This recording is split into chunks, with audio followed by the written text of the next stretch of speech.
Dagang purpurong takamo gabi. Kay hirap ng buhay namin sa piyen.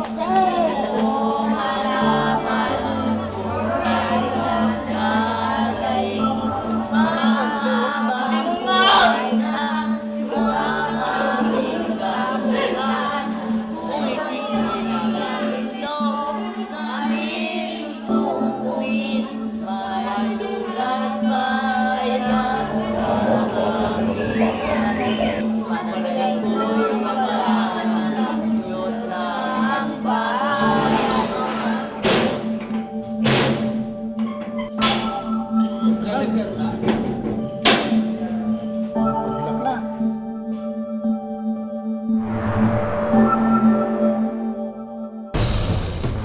Mental health care o kalusugang pangkaisipan, karaniwang nababalot sa loob ng pader at rehas ng lugar na kung tawagin ay mental.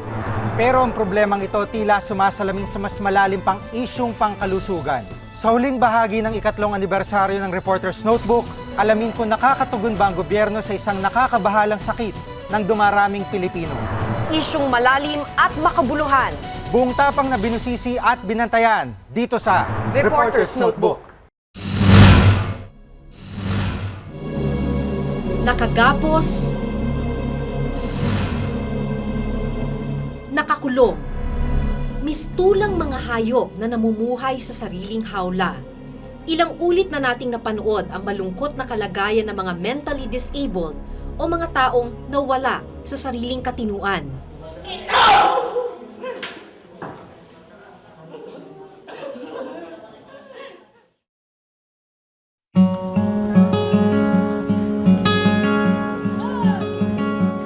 Sa bayan ng Peñarrubia sa probinsya ng Abra,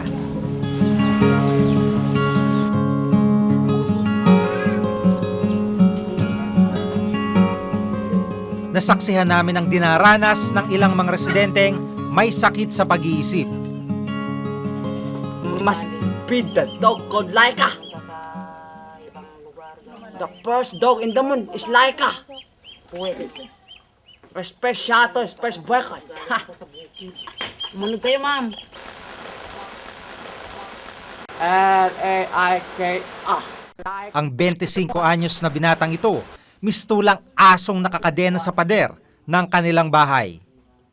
Ang gusto namin awa yung na hindi na pumunta sa malayo kasi maraming taong naghahanap mang naaabala yung maraming tao. Kaya mabuti na lang, ganyan na lang, ma'am. Atomic theory. Mula nang magkasakit sa isip si Rico, 3 taon na nakakaraan, hindi na raw nila tinanggal ang kadena. Mga lakutsara. May tapay na kung tanong samtan sa pinakalutuan. Ako sa bayan? At dantong maramdamag, dundun ako ba doon? Sa kapirasong sementong ito siya kumakain at nagpapalipas ng magdamag.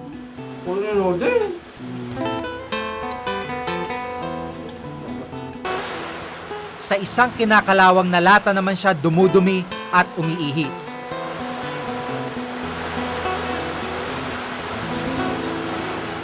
Ang kalahating dipang kadena, nagsisilbi raw proteksyon para hindi makasakit ng kapwa ang binata. Labag man daw sa kanilang kalooban, kinailangan nilang igapos ang anak. Eto, ang pepad nila. Nasakit tinapon ko na, lumda nga. Taiso kong mati katulungan mi, ma'am nga. Tumulong kanya mi mutin. Ta nagsakripisyo kami. Nga nang nagriligat mamo ng paadal. Nga mawan mo't kastamo tinagbanagan mo. Dito na rin siya pinapaliguan. Ayon sa kanyang ina, masipag at mabait na anak si Rico. Katunayan, nakapagtapos pa siya ng kolehiyo. Pero nang mabigo sa pag-ibig, nagkasakit na siya sa pag-iisip. Oh, umiyak ako. Naging pala lumuluha. Pala umiiyak. Papatunan ko lamang na hindi pera ang aking hangat dahil may kotse nga sila. Dahil kulang sa sapat na kaalaman, sa albularyo unang ipinatingin ang binata. Pero lumala raw ang kalagayan ng anak. Sabi naman ng mga albularyo, ma'am, nakakain daw ng yung mga nakasisira ng isip, yun naman ang sinasabi nila. Kumonsulta din sila sa doktor, pero dahil kapos sa pera, hindi rin nila naibigay ang mga gamot na inireseta para kay Rico.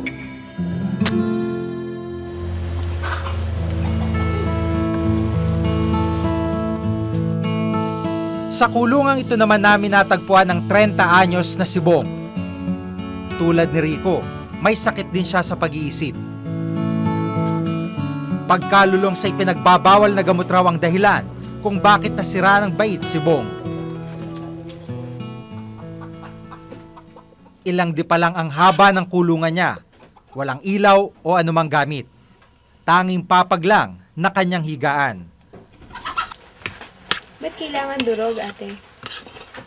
Kasi magbabara sa ang dami-damian niya kasi pagsubo po eh. Lorinda, mga anan, nay.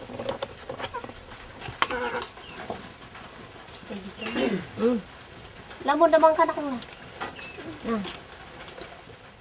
Di tulad ni Rico, walang imik at tulala si Bong, ni hindi sumasagot kahit kausapin ng ina. Amoy dumog unay at ako ha. Ulong.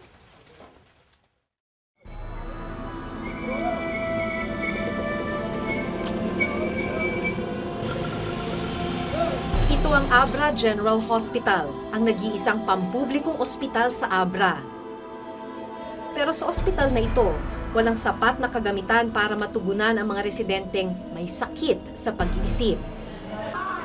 Kung kailangang ipakonfine ng isang taong may mental disorder, kailangan pang bumiyahe ng 5 oras patungong Baguio City. Dito kasi ang pinakamalapit na ospital na may psychiatric facility. Bita ka to. Kaya hindi nakapagtatakang ang mga may sakit sa pag-iisip sa Abra, tsinatsaga na lang ng kanilang mga pamilya sa kanilang bahay. Ang problema kasi dito sa Abra, we only have visiting psychiatrists. With these 27 municipalities, hindi naman niya masakop lahat. Dati yun na pulot nga danom yun lang. Dito nung lang. Hindi ba ba lang ha? Relax mo lang, Juan. Medyo nasakit ngaman sa Juan. Okay, very good boy.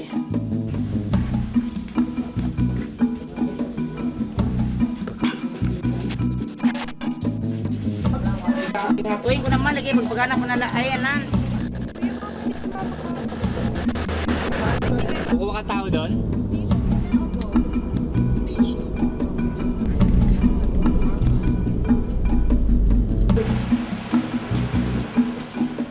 Gabi na nang dumating kami sa ospital.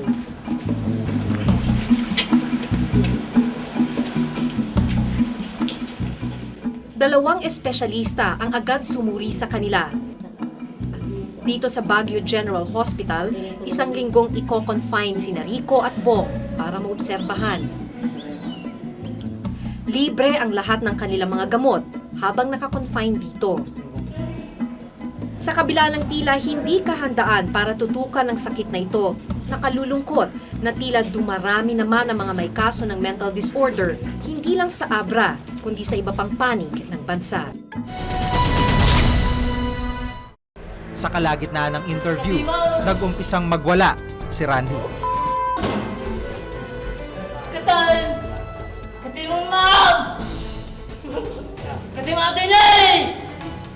Kati man marang!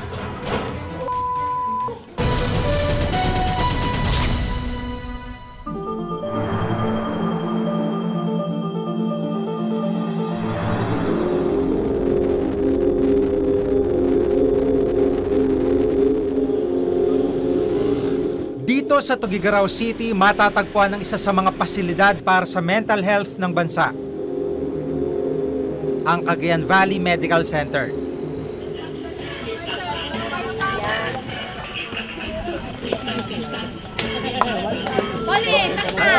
Nang araw na yon, abala sa isang kasiyahan ang mga pasyente. are our behaviorally manageable patients. Sila na yung mga na-rehabilitated, pwede na silang lumabas, but yung mga relatives hindi pa sila sinusundo. Yung patients masyado na siyang condense ngayon, medyo madami-dami na rin kami mga pasyente.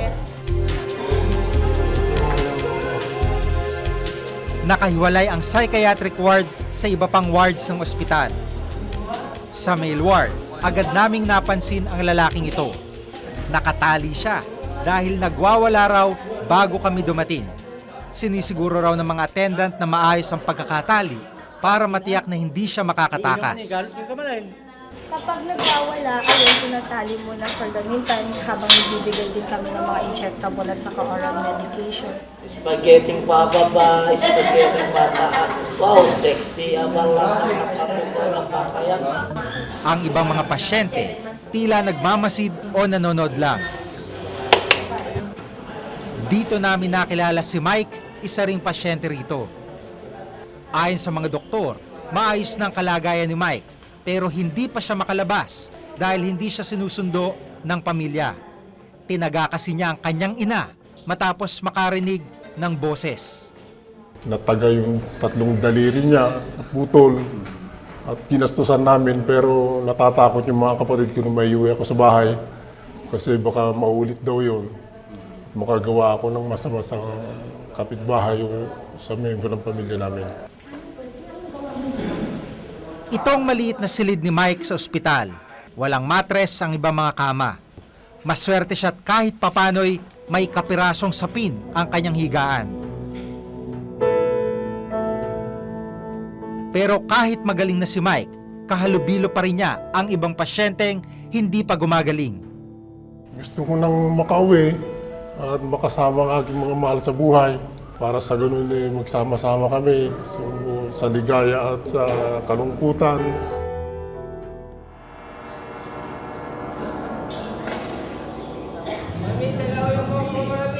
Dalawang-daang pasyente ang kapasidad ng psychiatric ward ng ospital. Mahigit 100 ang laman nito ngayon. Pero ayon sa staff ng ospital, kulang pa sila sa budget, tauhan at espasyo. Meron kaming 4 na doktor dito sa Cagayan Valley Medical Center, 2 consultants, 2 residents. Tapos, we cater to the whole valley, including CAR region like Kalinga, Apayao, Mountain Province, and Ifugao. Tapos, as far as Batanes, meron din kami mga patients na dinadala rito. Hindi magamit ang ilang kwarto kapag umuulan. Kaya nagsisiksikan pa rin sa ward ang lahat ng mga pasyente. Malaking problema rin ang sanitasyon. Marumi at masangsang ang mga banyo. Kalat ang amoy sa buong ward. Ang ibang plato ng pasyente sa tabi na lang ng inidoro iniimis kaya pinagpepiestahan ng aso. Habang ang mga rehas, kinakain na ng kalawang kaya minsan raw may nakatatakas na pasyente. Sa kabila nito, tuloy ang buhay sa ospital.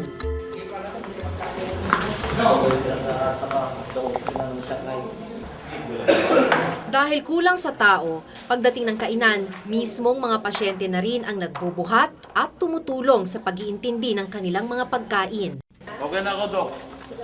Pila-pila ang ibang pasyente sa sunning area para kunin ang kanilang pagkain. Kung saan-saan na lang kumakain ang mga pasyente. Dahil walang mesa, sa sahig na mismo kumakain ang ibang may sakit.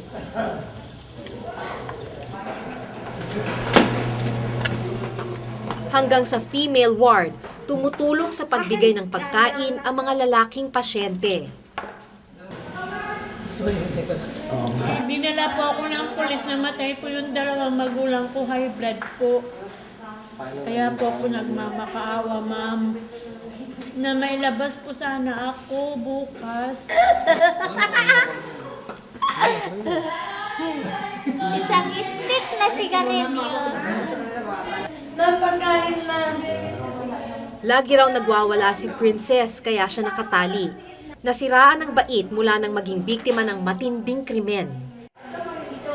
She was raped when she was 16 years old. So after that incident, nagkaroon siya ng hindi nakakatulog. Tapos pagdating niya dito sa amin, iba-iba na yung sinasabi niya, sigaw ng kung ano-ano. Kinakalaglang ang tali ni Princess kapag kakain. Bawal ang kutsara at tinidor sa ward, kaya nagkakamay lang siya.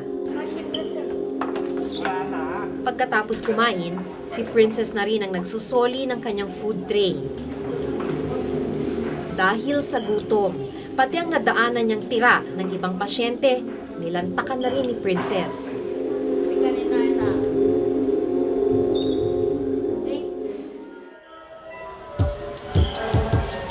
Bukod sa sakit sa pag-iisip, napansin naming may iba pang iniinda mga pasyente. Marami ang mga may sakit sa balat. Ang iba nga, halos makita ng buto sa lalim ng sugat. Hindi raw maiwasan na magkahawaan ang mga pasyente. Katunayan, 11 sa kanila ngayon ay may malalang sintomas ng tuberculosis. Ang iba naman, hindi mapigilan ang panginginig ng katawan. Nahihirapan daw kasi ang mga ito sa side effects dulot ng gamot nila. Dalawa lang ang basong gamit ng lahat ng mga pasyente.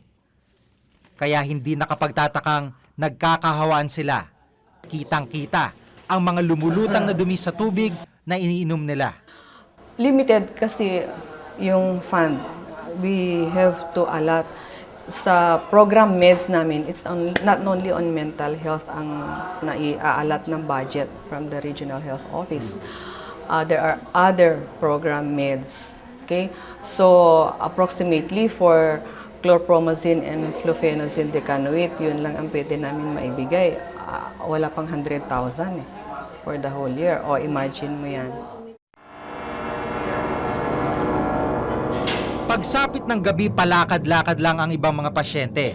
Tila walang dahilan at wala ring patutunguhan.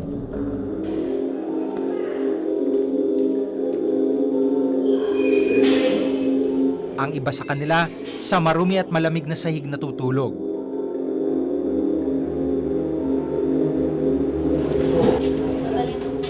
Lumalalim na ang gabi nang inadmit ang isang pasyente.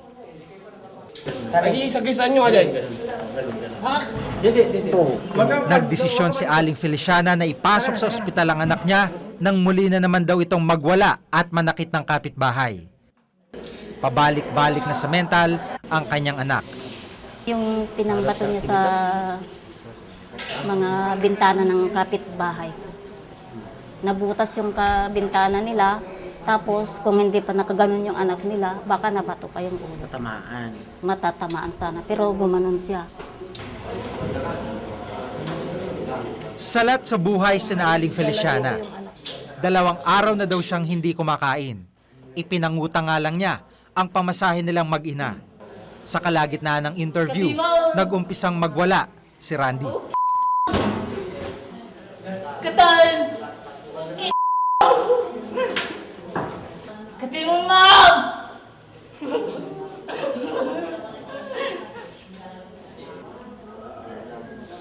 Katimang atin eh! Katimang marang! Talagang ipinagdarasal ko na gusto ko siyang gumaling.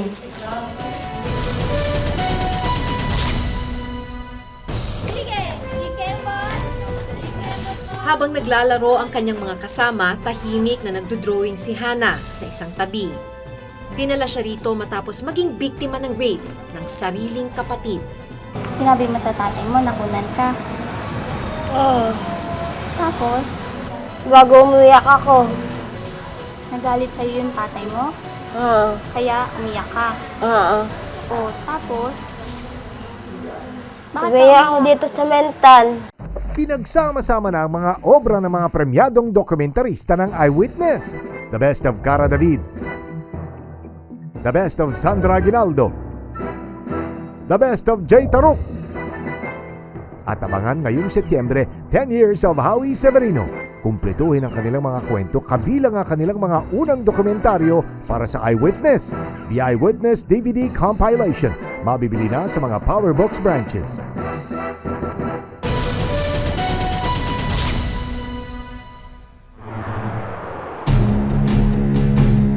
Pagpasok ko pa lang, ito ang unang eksenang tumambad sa akin. 3 taon na ang nakararaan mula nang unang mabisita ng Reporter's Notebook ang Cavite Center for Mental Health. Dito nakakonfine ang halos 300 pasyente. Ayon sa nurse na aming nakausap, malaki na ang ipinagbago ng ospital. Sa dami po yan, hindi ma-accommodate. Actually, na-improve ang aming hospital institutions after the Reporter's Notebook. Before kasi yung Reporter's Notebook, pwede mo na itsahan ng posporo eh. Talaga ho? Dahil yung mga kisame, talagang lalaglag na. And then, dati ito wrap. Wrap ang flooring namin. Ayan, na tiles. Pero nung time naman na nakita yung talagang kakulangan, na-expose yung mga hinaing. So talagang malaki pinagbago.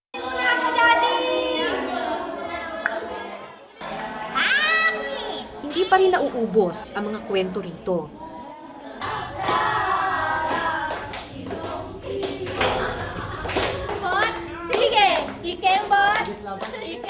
Habang naglalaro ang kanyang mga kasama, tahimik na nagdodrawing si Hana sa isang tabi. Dinala siya rito matapos maging biktima ng rape ng sariling kapatid. Sinabi mo sa tatay mo, nakunan ka. Oo. Tapos, bago umiyak ako, nagalit sa'yo yung tatay mo? Oo. Kaya umiyak ka? Oo.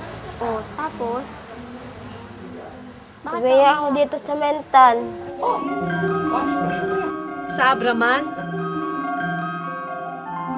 Tuguegarao, at iba pang bahagi ng bansa, makakakita ng mga kasong tulad ng kay Hana. Hindi na niya na makayanan yung stress sa buhay niya. So, somehow ang pasyente natin nag-shift siya into a real world, and creating their own world. Lumalabas sa pag-aaral na ang mabibigat na karanasan ng mga Pilipino, gaya ng kalamidad, krimen o kahirapan, ay nagiging sanhi ng pagkabaliw para sa ilan. The aggravation of all these life stresses because of the occurrence of disasters should be recognized by people as generating more mental health problems. Maging ang mga karanasan ng pang-aabuso sa ibang bansa ng ating mga OFW, maaaring makaapekto sa kanilang kaisipan.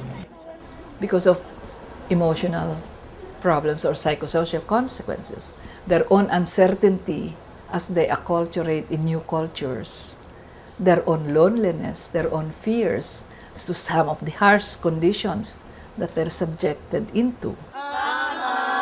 Dumarami na nga raw ang bilang ng mga Pilipinong may karamdaman sa pag-iisip. Sa NSO survey noong 2000, 0.08 ng populasyon ang may diferensya sa pag-iisip o 88 sa bawat 100,000. Sa survey noong 2004 naman ng SWS, lumabas na mahigit 700 naman sa bawat 100,000 tao ang may diferensya sa pag-iisip. Sa dumaraming bilang ng ganitong mga kaso, may mapupuntahan kaya ang mga Pilipinong nangangailangan ng lunas sa sakit sa pag-iisip? Lagang purburong taka mo gabi. Bagaman puno na rin ang pasilidad ng Cavite Center for Mental Health, may mga bagong pasyenteng dinadala rito kada araw. Kung tutuusin, understaffed daw itong ospital na to. 4 lang ang doktor at may 20 nurse para sa may halos 300 pasyente. Sa dami ng ating pasyente, minsan nagkakaroon talaga ng overload sa ating oras. So, like me, I'm staying here for 48 hours. Tulad ng iba pang pasilidad na aming nabisita, marami pa rin kailangan dito. Ay, isa pa yung yung infirmary, wala rin kami noon. Kasi parang this is limited to psychiatric treatment. So kung merong kailangan ng immediate medical care or surgical care, kailangan pa po namin dalhin sa ibang hospital para mabigyan ng treatment. Nakuha ng WHO ng problems ng mental health. Aminado naman ang Department of Health na siyang may hawak ng National Mental Health Program na marami pang kailangang gawin para masolusyonan ang problema. Sa kasalukuyan, 400 lang ang mga lisensyadong psychiatrist sa bansa na nangangalaga sa milyong-milyong mga Pilipino. Kulang ang resources ng gobyerno, no?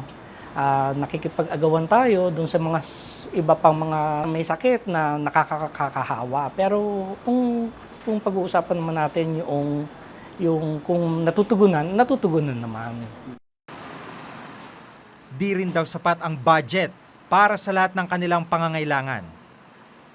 Budget lamang na ipinibigay ng total health budget, no, ng Department of Health ay about 5% sa mental health. No, more or less mga 480 million a year sa buong Pilipinas.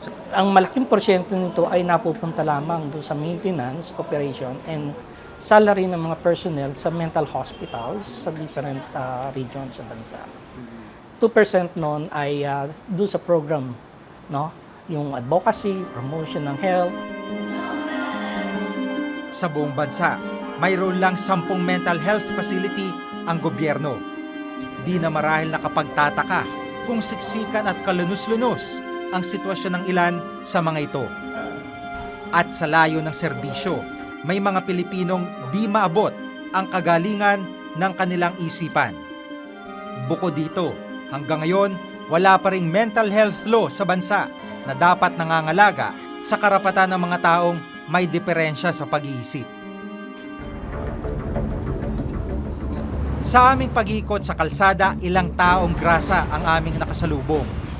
May mga kapansanan sa pag-iisip na palaboy sa lansangan. Tila walang pumapansin at wala ring kumukupkop. Paano nga namang makakamit ang kagalingan kung ikay walang pamilya o tahanan?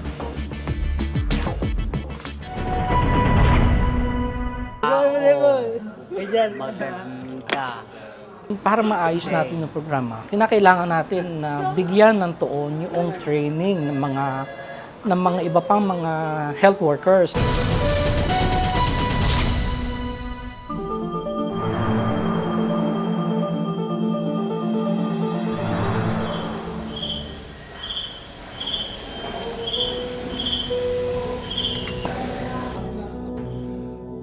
May kakulangan man sa pondo o aksyon ng gobyerno, may magagawa mga pribadong individual, ang mga pamilya at komunidad para makatulong. Para maayos natin yung programa, kinakailangan natin na bigyan ng tuon yung training ng mga iba pang mga health workers na hindi nag-i-specialize sa psychiatry and mental health. Kagaya halimbawa ng mga, kasi devolved na tayo ngayon, yung mga doctors and nurses, saka other health workers dun sa provinces, sa municipalities, mabigyan sila ng tamang training. Ang usapin ng kalusugang pangkaisipan ay karaniwang nababalot lang sa loob ng mga pader at rehas ng mga lugar na kung tawagin ay mental.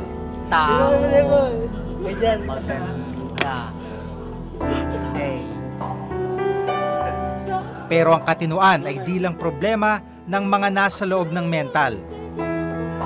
Sinasalamin nito ang mismong estado ng ating bayan. Sana'y ang mga binigyan ng tamang pag-iisip ay gumawa rin ng tamang hakbang at pagkilos. Kuya, kunin mo na ako, kuya! Kuya, kunin mo na ako, kuya! Kung may nais kayong ipasiyasat na isyo balita, maaari kayong tumawag sa aming numerong 982-7777, local 1424. Maaari rin kayong mag-email sa reportersnotebook@gmanetwork.com. Para sa malalimang pagtingin sa mga issue at balita, samahan kaming muli hanggang sa susunod na Martes. Ako si Maki Pulido. Ako si Jiggy Manikad at ito ang Reporter's Notebook.